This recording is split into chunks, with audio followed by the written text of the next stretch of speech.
Welcome back to the Europeans. Fresh from celebrating our 5th anniversary in last week's episode, I think we can call ourselves a mature podcast now. The grand dam of the continent, if you will. Although actually, is 5 years old mature? I just realised as I said that like 5-year-old humans are not mature. I think you're going a bit far with the personification of this podcast. I know I complain about personification of various things quite often, but maybe this is just a step too far. Maybe like, you know how 1 year in human years is like several years in dog years? Oh, yeah. We're like 50 in podcast years. I think that's actually true because I think most podcasts do finish after 3 months. That's not statistically accurate, but something like that. Something like that. Anyway, we're still here. And Dominic, you are freshly back from Estonia, aren't you? Yes, I'm rather exhausted after a lovely trip to Tallinn. It was great, although as is often the case with my work trips, I was just basically inside a windowless theatre for 3 days. Yay. But I did have a very nice time. And I actually, weirdly, there's something about being there, maybe with my lovely colleagues, that I was crying, laughing a lot. I got into a really hysterical mood and I just had so much fun. Maybe it's because we didn't see any daylight. Well, it looked very beautiful. I was very jealous of your snowy Instagram posts. Don't believe anything you saw on Instagram. It was mainly just work. Although we did have time to go to a water park because that was the one thing next to our hotel and we had 2 hours off. A water park? Like with slides and stuff? Yeah. Indoors, I hope, at this time of year in Estonia? Yes. I recommend it as an adult. It's my first time since being an adult going to a water park and it's still fun. Amazing. It was amazing apart from my jacket was stolen, but let's not talk about that. Well, on that gloomy note, what have we got coming up on this week's show? I hope it's something that's going to cheer you up. We'll see about that.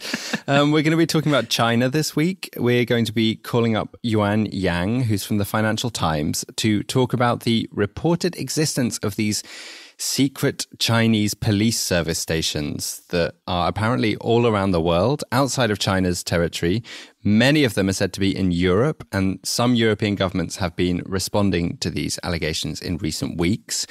Yuan will be joining us later on in the show to help us understand what these secret police service stations are, what they're there for, and to help us understand how concerned we should be about them. That's coming up later, but first it's time for...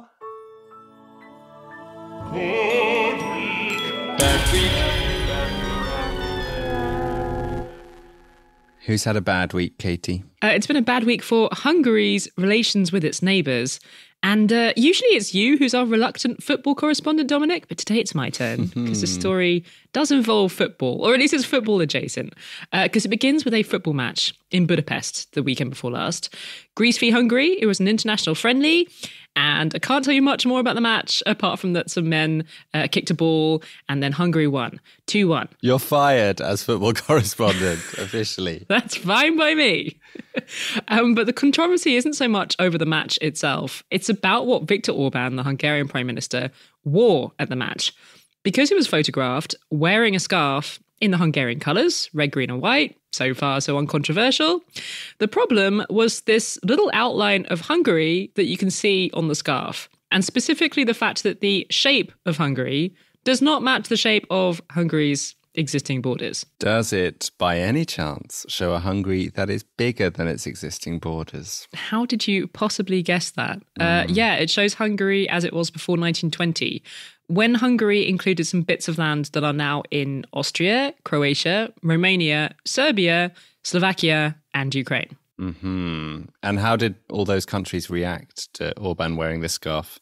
Not great, as you can imagine, because the leader of a country wearing a map that shows a version of his country with other countries' land added to it, it sends quite a strong message of, you know, wouldn't it be nice if these were still our borders kind of thing? So that is unnerving for Hungary's neighbours, especially for Ukraine. Ukraine really does not need another neighbour looking at its land and laying any kind of claim to it. So the Ukrainian government got pretty mad about this. They have summoned the Hungarian ambassador to Kiev and demanded an official apology. They're pretty mad at Orbán anyway, because out of all the EU leaders, he is the most pro-Putin. The Romanian Foreign Ministry, meanwhile, accused Orbán of revisionism. But there were two countries whose responses I particularly enjoyed. One was Austria. The Foreign Ministry put out a statement which basically said, Well, we've been looking at a map over here, and the version of Hungary on the scarf ceased to exist 100 years ago. So we're going to give Hungary a call and let them know that. I'm paraphrasing slightly, but that was the sassy sentiment. And the other reaction that I enjoyed was from the Slovakian Prime Minister, Eduard Heger. He was photographed giving Orbán a new football scarf, a Slovakian one, which I think is quite a classy way of dealing with it. It's a discreet way of saying, your last scarf sucked, you should wear this one instead. Presumably Orbán knew what he was doing, right? Oh, yeah. He didn't just put on the wrong scarf and was like, oops, it's got the wrong map on it. No, definitely not. This map is something that he has raised quite often since he became leader. But yeah, he's rejected all the criticism over this and defended himself by saying that the Hungarian football team is the team of all Hungarians, regardless of where they live. And without excusing this at all, that is quite an interesting part of the context if you want to better understand what the deal is around this map. This treaty in 1920, the Treaty of Trianon, it was a really traumatic moment in Hungary's history, in Central Europe's history.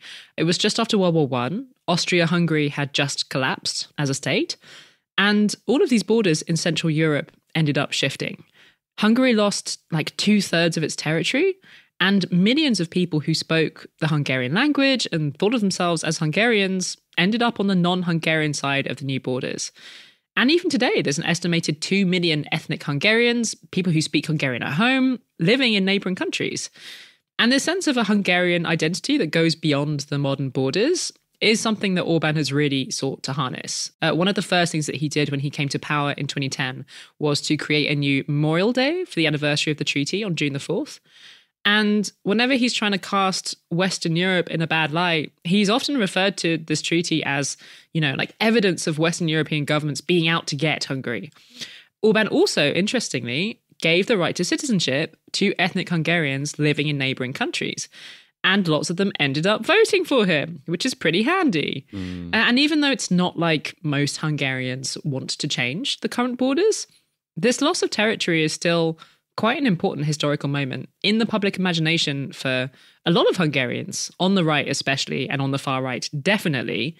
But, even beyond those kind of voters, it's been quite a powerful thing for Orbán to have in his his populist rhetorical arsenal. It's really powerful for him to be able to refer to this really defining moment in Hungarian history and say, I am going to restore the greatness that we lost at that moment, kind of thing.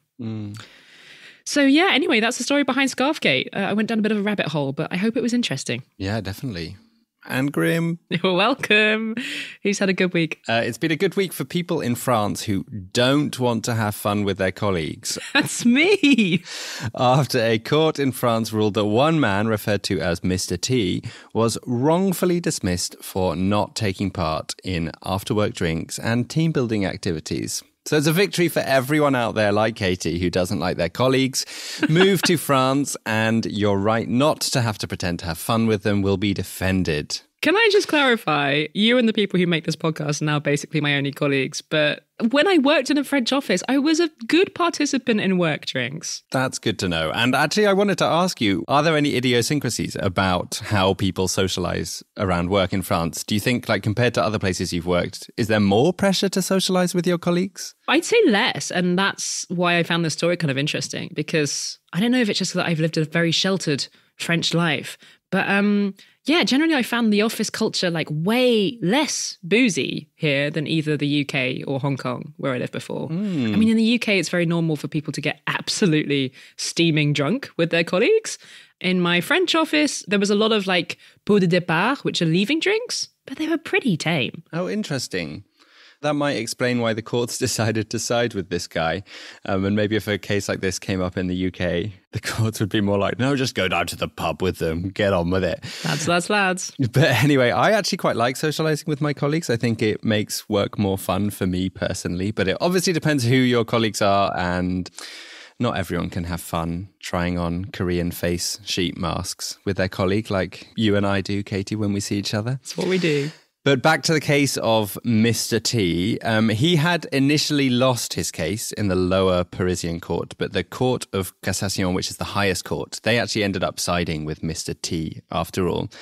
And I have to say, when I heard about this, I was a bit kind of surprised that the lower court hadn't sided with him, because it seems like quite clear cut that a company shouldn't be able to fire someone for not joining in on the fun bits. Surely that's not necessary for someone to do their job. Especially if they're being fired because it was really boozy, which I think was kind of the case here, right? Yes, although I should say what the company, this consultancy firm, Cubic Partners, said. According to Business Insider, the company told the court that he was fired for professional incompetence. And they did specifically refer to his refusal to adhere to the company's quote-unquote fun values. But he was also accused of being difficult to work with and a poor listener. Brutal. I'm very intrigued by these fun values. I was reading some of the French reporting on this, and they use the word fun in English, which suggests that it doesn't exist in French. I'm joking. Obviously, my adopted nation is a very fun country. Yeah, I was intrigued too. I was hoping that it was just going to be like visits to water parks or company chess tournaments. But yeah, it does sound like it was a bit more basic than that. And Mr. T's argument in court was that a lot of the fun was just, quote, excessive alcoholism encouraged by colleagues who made very large quantities of alcohol available. He also went on to say it included practices pushed by colleagues involving promiscuity, bullying, and incitement to various excesses. Sounds like Wolf of Wall Street or something. Yeah, it does. And actually in the court's ruling, they describe some quite awful sounding things, including humiliating and intrusive practices. And it does seem that one person's fun values could be at the expense of another person's humiliation, perhaps. And so the recent news was that the Court of Appeals agreed with him. He had no professional obligation to join in on the so-called fun. The court ruled that by dismissing him, Cubic Partners were not respecting Mr. T's freedom of expression and ordered Cubic Partners to pay him €3,000. That doesn't actually sound like that much money for unfair dismissal. Yeah, I don't actually know what is standard in France, but I do know that Mr. T was initially asking for over €460,000 in damages when he first took the company to court, and that still could happen. Apparently, this initial figure is just the start, and now the court will look into exactly what figure in damages they think he should be owed. So it's definitely a good week for Mr. T, but I do also feel a bit sorry for him with this case, especially now it's got all this media coverage from tabloid newspapers describing him as winning the right to be boring. I fear that he is just experiencing yet more humiliation, which was one of the reasons why he didn't want to go to these after-work events. It's one of those stories that looks like such a fun headline, and then when you dig a bit deeper, it just gets like sadder and sadder. Trust you to turn this light-hearted good week into the most miserable story of all time. It's my speciality. Obviously, if he manages to get hundreds of thousands in damages, I won't feel so sorry for him. But let's all agree to be kind to our colleagues who don't want to join in the so-called fun or want to have fun in a different way to the rest of the group. It's really not necessary to do your job. Maybe he should come and work with me, because not only did we go to a water park this week, but we also spent our one free evening in Tallinn in our apartment playing the 5-second drawing game. I love that game. So do I. And Mr. T would be very welcome to join us. Oh. I saw my brother last week and he was like, I've been enjoying the podcast, but you do ask people for money a lot. And he's right. We ask our listeners every week if they might be able to dig deep and help us fund the show. And we don't like doing it, but we really do have to. Our show is completely independent. It has no big media backing, no structural funding. And we're here because of the generous listeners who chip in so that we can pay our producers and keep making this podcast. But I do want to say that people do get something back from chipping in.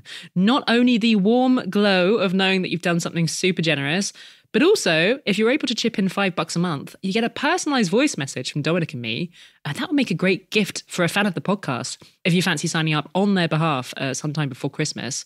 And we are also, week after next, doing something that we've never done before and inviting our supporters to sit in on the recording of our Christmas episode on December 12th. Yeah, it's rather terrifying. I'm a bit scared about having people take a peek behind the curtain on how this show is made. It's probably a terrible idea. I'm also happy we're going to get to make an episode where we can see so many of you all over the world whilst we're recording, and even maybe hear from some of you. So yeah, this is a good time to head over to patreon.com/Europeans podcast. Maybe your brother should do it too, Katie. Yeah, maybe you should, Dave. Thanks, Dave. This week we have 3 people to thank in particular, as well as my brother Dave, who's about to sign up.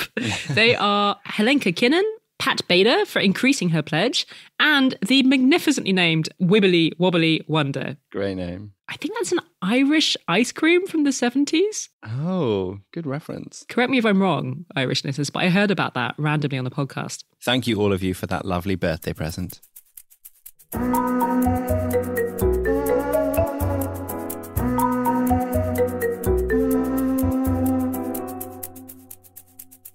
A couple of months ago, some very strange reports started surfacing about quote-unquote Chinese overseas police stations being set up in Europe. Their existence was first flagged up by an NGO called Safeguard Defenders. It's based in Spain, but focuses on supporting human rights activists in Asia. And it was pretty unclear what was going on at these sites. But the one thing that we did know is that the countries hosting them, countries including the Netherlands and Ireland and Spain, the governments of these countries didn't seem to know about these sites. They were unauthorized, which begs the question, what the hell is going on here? Honestly, I haven't been sure what to make of this story. If you, like me, are someone who is interested in China, you also probably, like me, had immediate alarm bells ringing. Like, what is going on at these sites? How worried should we be about them? Is it possible that they're being used, for example, to put pressure on dissidents that have fled China for political reasons? We thought it was about time we rang up someone who thinks a lot about how China operates beyond its borders. She has done some great reporting on this story. Yuan Yang, she is China-Europe correspondent for the Financial Times newspaper, and we gave her a ring in London.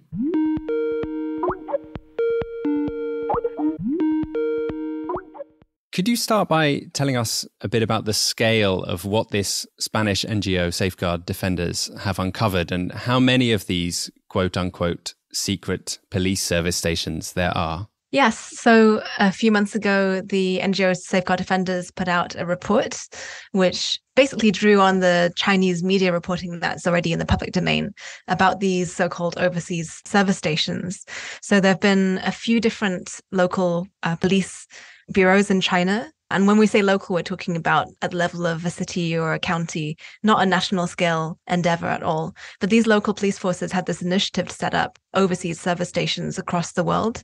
Many of them are in Europe. And there are about 30 of these stations so far that we've heard of through Chinese media reporting on the stations. I wanted to ask about the fact that these are locally run. What should we make of that? So I think the local/national nature of Chinese policymaking is really fascinating, and it really comes out in this example of the police stations, because when we asked the Chinese Ministry of Foreign Affairs about the police stations, they seemed to be really caught off guard. The first time we spoke to them, they were a bit like, oh, yeah, I don't know where you're getting this information from. We need to look into it. These aren't associated with us.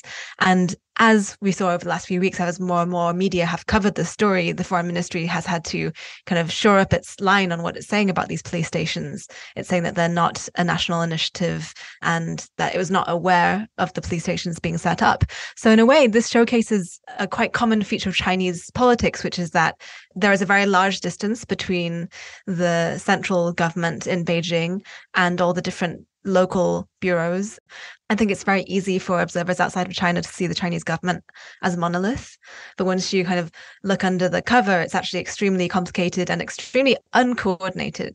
At the central level, there has been a push from the central police to try to extend more of their work outside of China, and in particular to try to increase the rate of fugitives abroad being brought back to China. That push is then trickling down into local police forces who are then saying, okay, so we've been given this direction. We haven't been given a clear set of policies, but we do know where the overall wind is blowing. Now, how do we manage to show off our achievements and do the things that we are guessing our superiors want us to do? And then there's a lot of innovation of sometimes quite random policies at the grassroots level that happens. And how much do we know about what has actually been going on at these sites, the kind of tasks that they've been giving themselves? So very few verified stories about what's going on. The main source of information we have about these stations is what's been written about them in the Chinese state media. And that, of course, is what the police themselves have been saying. So when we read Chinese media, when we read state media in particular, we have to bear in mind that the state media is a mouthpiece of government agencies. So we have to take things with a pinch of salt. So the two kinds of examples of stories that the local police forces have themselves been telling state media fall into two categories. And the first is the biggest, which is helping overseas Chinese citizens with paperwork and bureaucracy. And bearing in mind that China is an incredibly bureaucratic place, a lot of processes, you have to go not just to a police station, but to the police station of your hometown, where you have your so-called household registration or hukou registration in order to get them done, whether it's a marriage certificate or whether it's a property deed. These are the kinds of paperwork processes that the police themselves say that they're doing for citizens abroad in these overseas police stations. Now, you might ask, why aren't these being done by the consulates? Because in a normal situation, that is what we'd expect the embassies and consulates to be doing for their Chinese citizens. And I think this is a messy situation where the local police think that they have jurisdiction or think that they have responsibility to deal with certain issues. And the other side of what it's doing, according to the police stations themselves, is to use these stations and use the volunteers that staff them to try to persuade, which is a very euphemistic term, to persuade people who've been accused of criminal acts in China to return to China. This is in the context of a broader set of campaigns that the Chinese government has been enacting to try to persuade both high-level political targets, corrupt ministers, etc., to return to China, and also kind of petty white-collar crime, telecoms fraud, and online scams, these kinds of people to return to China.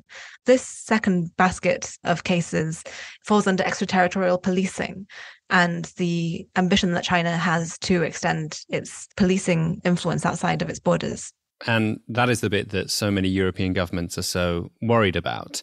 How have European governments been responding to this reporting? And can these outposts be shut down? Will they be shut down? Of course, there's been a great deal of alarm. The Dutch government, the Irish government have already started looking into the stations and shutting them down. Other governments across Europe have also said that they are surprised and shocked by the report and that they are investigating the stations. I think the stations themselves are really a symptom rather than necessarily the root issue when it comes to extraterritorial policing. I mean, the physical locations themselves are usually quite minimal. They're often the registered premises of a restaurant, or sometimes it's a business association. These are not police stations in the way that we think of a police station with a bunch of officers in uniform who are patrolling and who are carrying out routine tasks. They're really more like shell addresses, shell organizations. So I think the police stations, the physical locations themselves are not really where the action is. I think what we'll increasingly see over the next decade is China's ambitions to increase the reach of its extradition laws and also to increase the reach of its, let's say, kind of extra-legal influence into policing in Europe and in the rest of the world. I guess the thing I'm struggling with is how sinister to think this is. Because, I mean, if it is a question of them, using these sites to help Chinese citizens with paperwork, that's one thing. Yeah. When you hear the phrase overseas police stations, and if you are someone who is interested in China, you think of it as potentially fitting into this pattern of China exerting control over members of the diaspora and this idea that dissidents might not be safe. I mean, does it fit into that existing pattern of China surveilling and trying to control members of the diaspora, or do we just really not know? I think that these are parallel issues that you're discussing, the control of the Chinese diaspora and then what these so-called police service stations are trying to do. I think there is a threat to Chinese overseas diaspora from the Chinese government's attempts to influence, on attempts to infiltrate and to surveil and monitor what diaspora individuals are doing outside of China, particularly, for example, Hong Kong protesters in the UK. We've seen instances even of consulate violence against Hong Kong protesters. And that kind of work is coordinated by the United Front, which is a central Communist Party committee. These police stations, I think, they originate from a separate agency to the United Front work. I think they're more focused, at least in terms of what their stated aims, on one, the paperwork, on two, the pressuring fugitives to return. We also have to bear in mind when we say fugitives, to quote Peter Darlin, the founder of Safeguard Defenders, the NGO that wrote the report, some of these people are bad people, some of these people are good people, some of them, we don't know. Where China does not have an extradition agreement with, say, a specific European country, and instead is using pressure and intimidation to force that person to leave that country and come back to China, that's a rule of law issue. some of these people have been committing huge amounts of telecoms fraud and stealing money off pensioners back in China. They've then left the country. And yes, China, like any large developed country, needs to have a process of being able to return criminals to justice so that people can't keep on preying on its citizens just by leaving the country. And at the same time, quite rightly, European governments are now increasingly suspicious of extradition to China because they're concerned that once they extradite somebody from Europe, that person will not have any fair due process in China and is at risk of torture and is at risk of other human rights abuses once going back into the Chinese criminal justice system. And that's what's led to the recent European Court of Human Rights ruling to prevent the extradition of one Taiwanese citizen in Poland from being extradited to mainland China on accusations of telecoms fraud. And yes, this individual, we don't know if they have committed that fraud or if they're innocent. But what we do know is that the Chinese prosecution system has a 99% success rate of prosecution. And that 99% rate will include people who have been tortured and who have confessed to crimes that they haven't committed. There do seem to be more of these police service stations sites in Europe than anywhere else, although there does seem to have been some set up in the Americas, in Africa and Asia. Why might the Chinese authorities be so interested in setting up the sites here in Europe? I think that's a really interesting question. If you go to the story that we wrote in the FT about the police stations, we have a map of where the stations are, and there are lots and lots of them in Europe, particularly in Spain and in Central and Eastern Europe. I think this really follows the spread of migration from the specific hometowns that the police stations come from. So the two major sources of these overseas police service stations are Fuzhou, which is a city that's on the southeast coast of China, very close to Taiwan. And a lot of people from that region left a generation ago to do business outside. It's kind of very well known as like a merchant hotspot. There's a lot of international trade and business. And then the other part of China where these service stations have come from is called Qingtian, which is on the eastern coast, not that far from Shanghai in terms of locating this place. So I think a lot of the stations have been set up with the help of these overseas hometown associations. And then those hometown associations and those police forces back in China will try to choose cities where they've had a large flux of immigrants. I think your job title is really fascinating. You were previously a correspondent in Beijing, and I think you've only been covering this more specific beat of the relationship between China and Europe for a few months now. That's right, yes. How have you found it so far? And what are the main issues that you think are going to be keeping you busy? Covering Europe-China, I think, is really interesting because, unlike the US, there's such a diversity of views and approaches within Europe of how to engage with China, how to deal with Chinese businesses. And I think we're really very much at a turning point in Europe-China relations. I think Germany is a very key player here in terms of a country that's had so much business investment in China. I think there's now an increasing sense that the era of completely free trade with China is over, that it's not delivered the same kinds of reciprocity and access for European companies as they'd hoped when they started engaging with China a generation ago. And that something needs to change now in the relationship, particularly in the wake of the Russian invasion of Ukraine, which demonstrated to many European businesses how dependent they were on supplies from a country that was not a political ally and that they maybe should not have been so reliant on in the beginning for energy. And that question mark around dependency and how do we start to diversify away from countries that we don't think are going to be reliable partners is also the main frame that I see the discussion with China.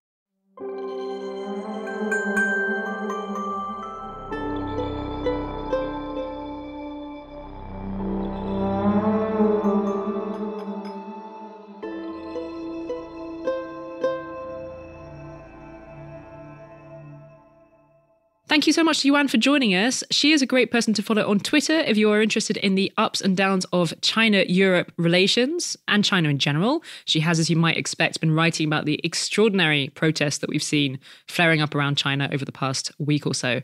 So quick, go follow Yuan on Twitter while that website still exists.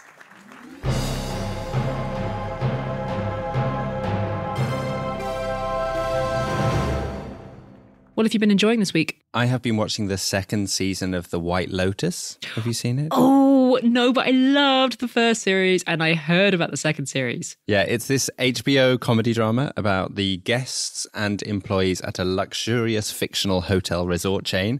And the first season was set in their resort in Hawaii. It was an absolute hoot. And I can finally talk about the series on this European podcast because the second season is set in Sicily. If you, like me and Katie, were obsessed with all the hilarious, infuriating, yet pretty believable characters in season 1, you have to get over the fact that mainly they are not here in season 2, with the exception of Tonya, played by the iconic Jennifer Coolidge. She's incredible. I've only seen a few episodes so far because they're releasing them old school, one by one each week. But I'm completely obsessed and love all the new characters, especially this edgy Italian hotel manager woman. Sicily looks so beautiful, and I imagine they're going to get a bit of a tourism boost after this series, even if everyone staying at the hotel in the series is having a pretty awful time. I really highly recommend it. I read this Twitter thread. There was this guy complaining about the portrayal of Americans in this show because they never seem to leave the hotel. It's like, why would you go all the way to Sicily and then just like eat in the hotel and stay in the hotel? And then someone had replied to him like, that's the whole point. These are supposed to be the absolute worst type of tourist. Yeah, exactly. What have you been enjoying? I have been very much enjoying The Playlist on Netflix. Have you heard about it? No. So it is a Swedish miniseries that recreates the founding of Spotify, which is, of course, a Swedish company. And I found myself surprisingly gripped by it. I guess you can see it as part of this tradition of like tech biopics, telling the story of like Facebook or Apple. And these films tend to be quite formulaic in terms of having a nerdy anti-hero who ends up building a massive company. And The Playlist does have elements of that. Daniel Ek, the CEO of Spotify, is very much portrayed as a visionary nerd who sees how the internet can revolutionize some aspects of our lives. And then he goes ahead and does it. But the thing that I really like about the show, and I don't think it's too much of a spoiler to tell you this, is that each episode tells the story of Spotify from a different perspective, like from the perspective of someone different who was involved in the founding of the company. And you would think that that would get boring, hearing it over and over again. But actually, I haven't found it boring. Maybe just because I'm someone who's interested in how artists get paid for their music. I don't know. I was also worried that they weren't really going to address this issue of a lot of musicians getting screwed by the way that money from streaming gets distributed, but they do talk about that. So yeah, if you are interested in how the music industry works, or if you fancy a trip down memory lane into the era of illegal downloading in the mid-noughties, I think you'll enjoy this. It's called The Playlist and it's on Netflix.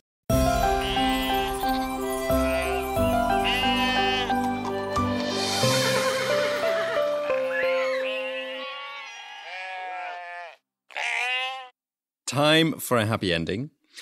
Many of us dream of being astronauts when we're kids, and not many of us actually get there. But this week, the European Space Agency, the ESA, announced the latest 17 lucky recruits to be accepted into their prestigious astronaut training program.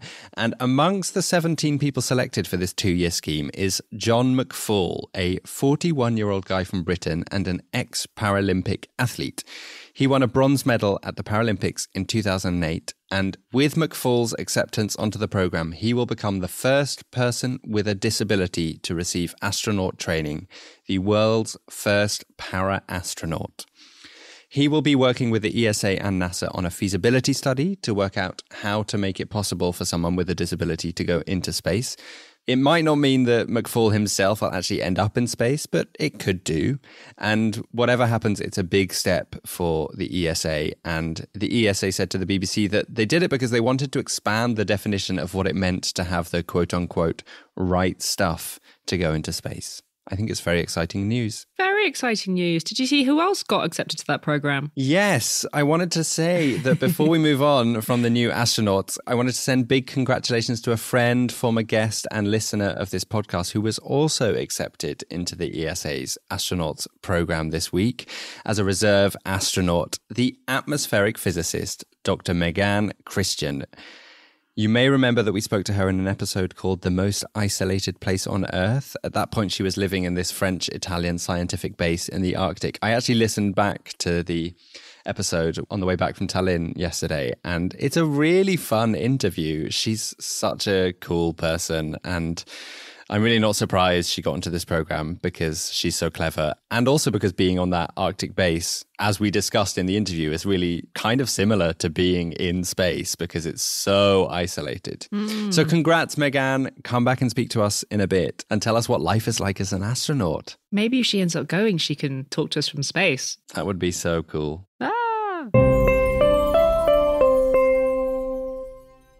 That is it for this week. If you are craving more Europe in your ears and you haven't heard it already, check out last week's episode because it was a bumper one. Almost a full hour of us wittering on about how Europe has changed over the past 5 years.